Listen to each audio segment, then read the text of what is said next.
Olá, meus amados irmãos e irmãs, paz e bem. Esse é o nosso encontro, o Evangelho de hoje ensina, e eu agradeço a Deus por cada dia nós estarmos aqui reunidos para meditar, refletir a palavra do Senhor e buscar compreender qual é a vontade dEle para a nossa vida hoje. Eu quero convidar você a abrir a sua Bíblia em Mateus, capítulo 11, do versículo 25 até o versículo 27. Acompanhem comigo.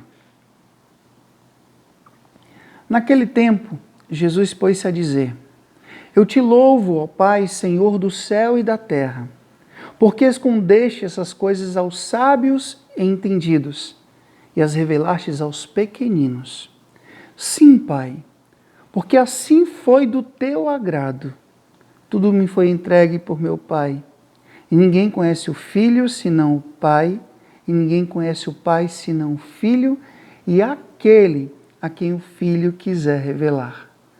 Palavra da salvação, glória a vós, Senhor. Nós acabamos de escutar esse trecho tão importante do Evangelho de São Mateus, em que Jesus ele louva ao Pai, porque o Pai escolheu, o Pai preferiu. É do agrado do Pai revelar os seus grandes mistérios aos corações mais simples, aos corações mais humildes. Esse evangelho é totalmente oportuno para o dia de hoje. Por quê? Porque nós celebramos um grande santo da igreja, um dos maiores santos da família franciscana, que é São Boaventura, bispo e doutor da igreja, conhecido como doutor seráfico.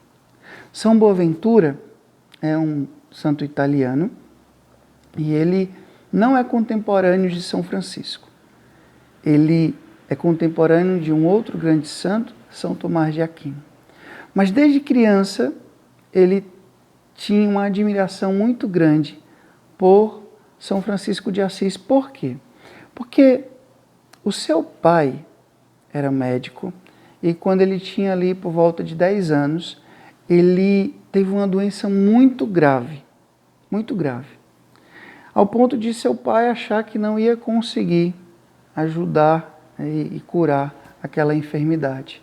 Então a sua mãe, muito piedosa, fez uma promessa para São Francisco.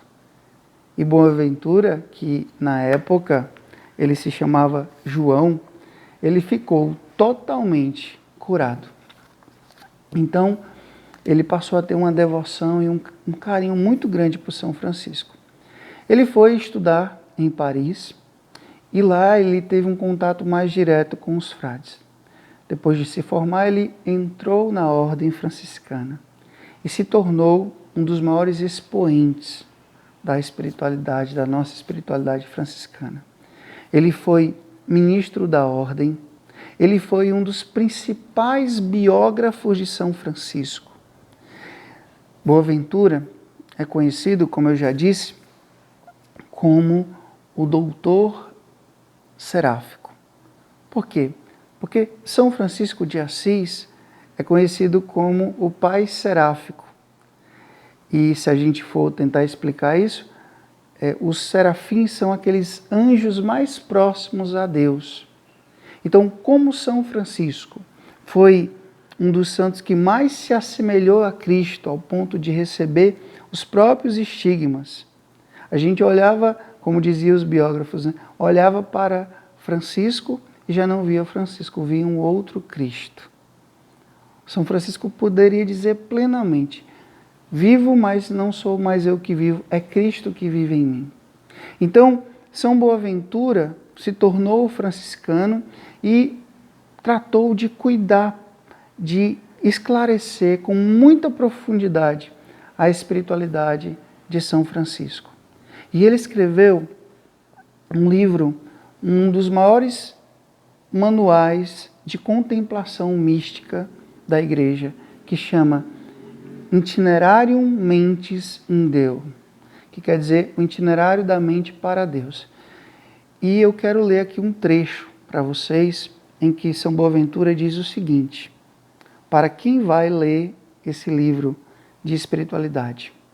Considere que não baste a leitura sem a unção, a meditação sem a devoção, a indagação sem a admiração, a atenção profunda sem a alegria do coração, a atividade sem a piedade, a ciência sem a caridade, a inteligência sem a humildade e o estudo sem a graça divina.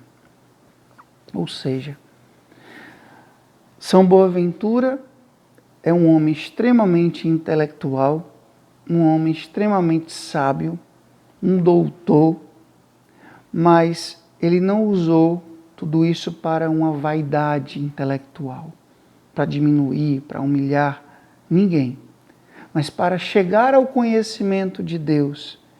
E como foi que ele chegou a esse conhecimento de Deus? Se fazendo pequeno, se fazendo humilde. Uma frase que eu escutei em um retiro da nossa família franciscana capuchinha, o pregador disse uma frase de São Boaventura que eu nunca esqueci. Ele dizia: a verdadeira teologia se faz de joelhos. São Boaventura falava, a verdadeira teologia se faz de joelho. E é verdade. Gente, eu conheço, nessa minha vida missionária, eu tive a graça de conhecer muitas pessoas que nunca foram numa universidade, que nunca fizeram teologia. Muitas delas não sabem nem sequer ler nem escrever. Mas quando essas pessoas piedosas falam de Deus, eu me calo, eu baixo minha cabeça. Eu muitas vezes fico até constrangido. Por quê? Porque eu percebo que aquela pessoa está falando de Deus com uma sabedoria que é dada pelo Espírito Santo e não somente adquirida nos livros, por meio de estudos. Não que isso não seja importante. Precisamos sim conhecer a nossa doutrina, nos aprofundarmos, ler, buscar compreender a nossa fé. Mas sabendo, como diz São Boaventura, que a verdadeira teologia se faz de joelho. Então, que a gente possa, a exemplo de São Boaventura, aprender esse desejo de conhecer e saborear a Deus. Eu não queria deixar de indicar para vocês esse livro do Papa Bento XVI, em que ele fala sobre as figuras franciscanas e ele dedica 3 catequeses sobre São Boaventura. 3 catequeses sobre São Boaventura, que você pode aí procurar também na internet, para que você possa conhecer mais e mais a vida desse grande doutor seráfico que é São Boaventura. O Senhor esteja convosco, Ele está no meio de nós, que Deus Todo-Poderoso vos abençoe. Ele que é Pai, Filho e Espírito Santo, Deus do céu, São Boaventura, rogai por nós.